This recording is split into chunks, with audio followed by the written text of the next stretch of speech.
It's been well over a year since the video. What happened? But first, a word from our begin Griftwert. Epstein's Island Adventures under new management. Stay a while. Get away from society's toxic social norms. Bring the whole family. Blackmail powerful people. The possibilities are endless. End Griftwert. Over the last year, what I've learned is this. The problem is solvable, and BSG has made some headway, but it won't be solved.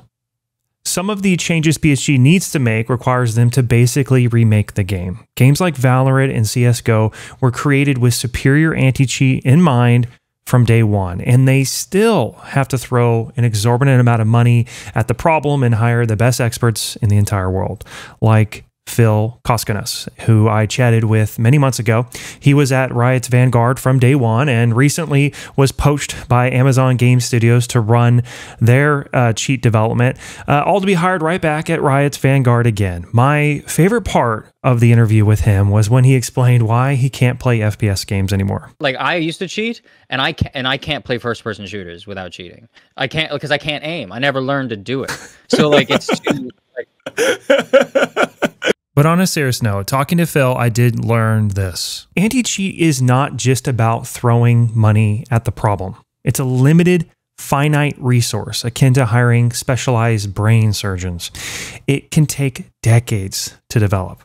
I was hoping that the arena game mode would contain some of the changes to the netcode, which is necessary, but it doesn't. And it's been well over a year since the Wiggle video, so you can say I'm pretty saddened. There is no alternative to Tarkov yet. I've pretty much stopped gaming altogether. I haven't streamed the game or made content on Tarkov in over a year. So how is the situation now? This graph shows the relative popularity of the search term Tarkov cheats. All of these peaks correlate with a wipe. And this big peak right here was just after the 12-12 wipe going into last year, 2023. But this explosion of cheating was the source of my frustration, and it's the reason I made the video in the first place. Okay, but what about this second notch after the 12-12 wipe?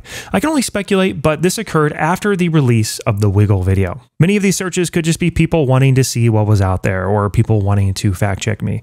This graph is a trend for search traffic. It doesn't necessarily correlate with active cheaters, but we can safely assume that periods of more searches probably means more cheaters. I think a lot of these people wanted to see if it was as simple as going to Google, typing EFT cheats, clicking the first link, and pulling out your credit card. Or maybe they bought cheats. I don't know. I have a hard time believing that knowledge of the existence of cheating is all that is keeping most people from cheating. But as we march forward in time, people searching for Tarkov cheats remains pretty consistent, about the same relative popularity wipe after wipe as it was before the video. With one interesting exception, we have never had as many searches for EFT cheats at the beginning of a wipe as we did before the Wiggle video. It's human nature to want to blame someone. Obviously, the group most responsible for the cheating is the cheat developers and the resellers, and then of course the cheaters themselves. Imagine a journalist exposes a problem where drug dealers are selling meth to children near a high school. And after it was exposed, the local police dragged their feet and the problem persists. Who in their right mind thinks the journalist is at fault? Am I taking crazy pills? Why do these BSG shills like Airwing Marine continue to blame me for the cheating problem? Why are they so focused on me and not the game developer or the anti-cheat or even the cheat developers? Why are they so quick to point a finger at me, yet never dare criticize the hand that feeds them? I'm just a dude making videos on the internet. I am not single-handedly responsible for the fact that cheating is out of control, and I'm also not going to be single-handedly responsible if BSG wins this fight. My role is to put a spotlight on the problem. That's it. That's what I'm good at. But I went above and beyond that. I've had numerous chats with resellers and cheat developers, which I have not posted despite the fact that it would receive a ton of clicks because it doesn't help the cause. I also put $10,000 up to anyone who could provide evidence that Battlestate Games had any connection with cheat development. There was a growing group of people pushing the conspiracy that BSG not only likes cheaters, but is developing and selling cheats themselves for profit. I didn't expect anyone to come clean or snitch for 10K. However, it was sort of weird that I didn't get a single email or message that attempted to provide any credible information at all. It doesn't mean that someone at Battlestate isn't leaking vulnerabilities to a cheat dev, and it was worth a shot to try to gather some intel, but I think it's more reasonable to assume that BSG is unable to win the war against cheaters because of incompetence.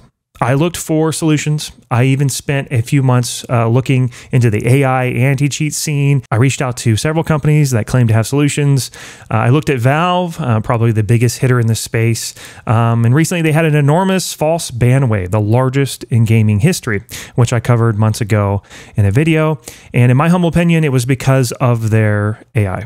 Nothing is coming to save us anytime soon. More than a year ago, I believe the narrative around cheating in Tarkov was wrong. There were more cheaters than most people believed, and I think I shed some much needed light on the situation. But continuing to make content pointing out the same thing over and over is not only boring, but not effective. I ran out of useful ways to move the conversation forward. What will I do now? Will I do another Wiggle type video for other games? No. Mainly because the amount of cheating in other games is pretty well established and it's not all that disputed. We still have people in the Tarkov community who think I made up everything and are calling me a grifter. It's incredible. Also, I don't have 10,000 hours playing Valorant or CSGO. I don't have the game sense and knowledge to accurately weigh in on the matter. And more importantly, I don't care as much about those other games. I really like Escape from Tarkov.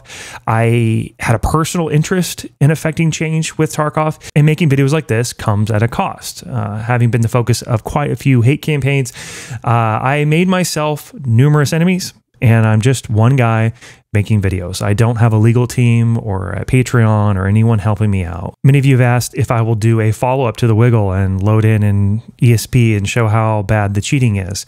And I'm not going to do that because we all know now that most cheaters aren't rage hacking or aimbotting, and there are more of them than most people thought. Besides, BSG recently announced 33,000 accounts were banned within a 2-month period.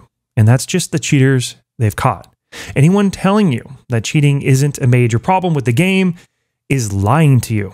BSG is doing a smart move here. Nobody needs to make a Wiggle video anymore because they are freely admitting to how big the cheating problem is. They aren't hiding it. And more recently, Tarkov added microtransactions. So now you have the ability to buy different cosmetic outfits, and you can now purchase stash space as well. Battlestate has continual server and development costs with no monthly income from their active player base. So this would give them the ability to make the changes they need, hire more help for anti-cheat and other things, as well as just finish the damn game and give people what they want. And even better, it focuses on retaining loyal customers over a long period of time rather than selling new accounts. They could do many things. Imagine how much fun it would be to have voice line packs if they partnered with, say, like Landmark, Lupo, or Pestily. Like, why don't they have a Mosin Man skin or skins for armor and guns that don't give any competitive advantage? Imagine a Dr. Disrespect headset complete with his shades and a wig. Personally, I would go as far to support a like premier membership or something for 10, 15 bucks a month, where the matches are audited more frequently and the lobbies are primarily or completely filled with other players with memberships. But what now?